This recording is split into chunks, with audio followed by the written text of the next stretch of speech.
మర్రి golden diamonds ప్రముఖ hero Shri victory Venkatesh గారి చేతుల మీదుగా ఈ రోజే గొప్ప ప్రారంభం. ప్రారంభోత్సవ మరియు అక్షయ తృతీయ ప్రత్యేక ఆఫర్ గా VA పై ఫ్లాట్ 25% తగ్గింపు.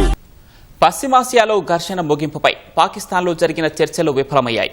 ఇస్లామాబాద్లో సుదీర్ఘంగా జరిగిన చర్చల్లో అమెరికా, ఇరాన్ ఎటువంటి ఒప్పందానికి రాలేకపోయాయి. తమ నిబంధనలు అంగీకరించేందుకు టెహ్రాన్ ప్రతినిధులు సిద్ధంగా లేరని అమెరికా ఉపాధ్యక్షుడు JD వాన్స్ విమర్శించారు. అందుకే ఎలాంటి ఒప్పందం లేకుండా వెనుదిరుగుతున్నట్లు ప్రకటించారు. అగ్రరాజ్యం అసంబద్ధ డిమాండ్లే చర్చల వైఫల్యానికి కారణమని ఇరాన్ దుయ్యబట్టింది. ఒక్క సమావేశంతోనే ఒప్పందం కుదురుతుందని తాము ఆశించలేదని స్పష్టం చేసింది. పాకిస్తాన్ రాజధాని ఇస్లామాబాద్లో పాక్ ప్రధాని షహబాజ్ షరీఫ్ మధ్యవర్తిత్వంలో అమెరికా, ఇరాన్ మధ్య జరిగిన చర్చలు ఎలాంటి ఫలితాన్ని ఇవ్వలేకపోయాయి. అమెరికా ఉపాధ్యక్షుడు JD వాన్స్ అగ్రరాజ్య బృందానికి నేతృత్వం వహించారు. ఇరాన్ బృందానికి పార్లమెంట్ స్పీకర్ మొహమ్మద్ బాఘర్ ఘాలిబఫ్ నేతృత్వం వహించారు. 1979 ఇస్లామిక్ విప్లవం తర్వాత ఇరు పక్షాల మధ్య జరిగిన మొదటి ప్రత్యక్ష ఉన్నత స్థాయి చర్చలు ఇవే. 14 గంటలు చర్చలు జరిగాయని, ఇవాళ కూడా కొనసాగుతాయని తొలుత ఇరాన్ తెలిపింది. సాంకేతిక నిపుణుల స్థాయిలో నేడు సంప్రదింపులు ఉంటాయని పేర్కొంది.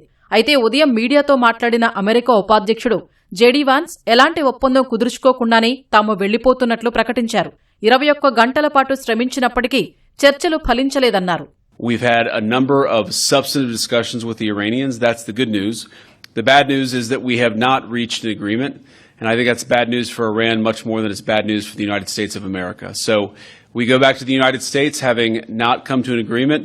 We've made very clear what our red lines are, what things we're willing to accommodate them on, and what things we're not willing to accommodate them on. And we've made that as clear as we possibly could, and they have chosen not to accept our terms. చర్చల వివరాల గురించి చెప్పేందుకు JD Vance ఇష్టపడలేదు. అణ్వాయుధాలను ఇక ఎప్పటికీ సమకూర్చుకోబోమని Iran నుంచి గట్టి హామీ కావాలన్నారు. I won't go into all the details because I don't want to negotiate in public after we negotiated for 21 hours in private. But the simple fact is that we need to see an affirmative commitment that they will not seek a nuclear weapon and they will not seek the tools that would enable them to quickly achieve a nuclear weapon. That is the core goal of the President of the United States, and that's what we've tried to achieve through these negotiations. Again, their nuclear program, such as it is, the enrichment facilities that they had before, they've been destroyed.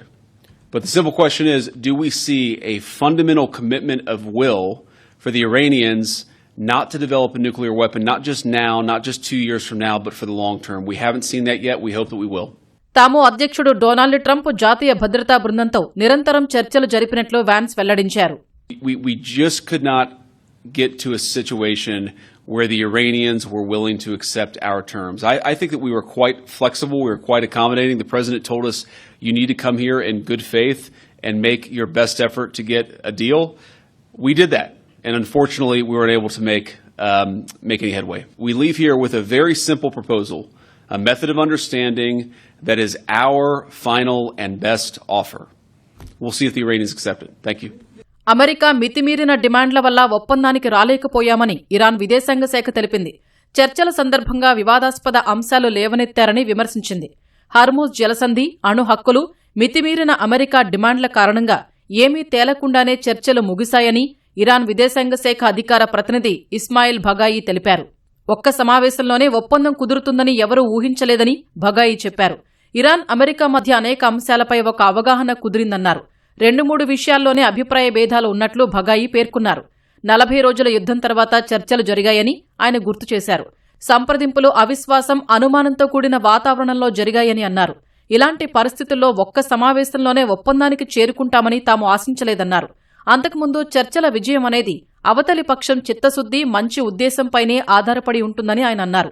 Iran చట్టబద్దమైన హక్కులు, ప్రయోజనాల్ని అంగీకరించడంపైనే చర్చల ఫలితాలు ఉంటాయన్నారు. Iran ఎదుర్కొన్న భారీ నష్టాలు తమ సంకల్పాన్ని మునుపటి కంటే బలోపేతం చేశాయని వివరించారు. ఇరుపక్షాల మధ్య అనేక సందేశాల మార్పిడి జరిగిందని వెల్లడించారు. దేశ ప్రయోజనాల్ని కాపాడుకోవడానికి ఇరాన్ తన వద్ద ఉన్న అన్ని సాధనాల్ని ఉపయోగిస్తుందని భగాయి చెప్పారు.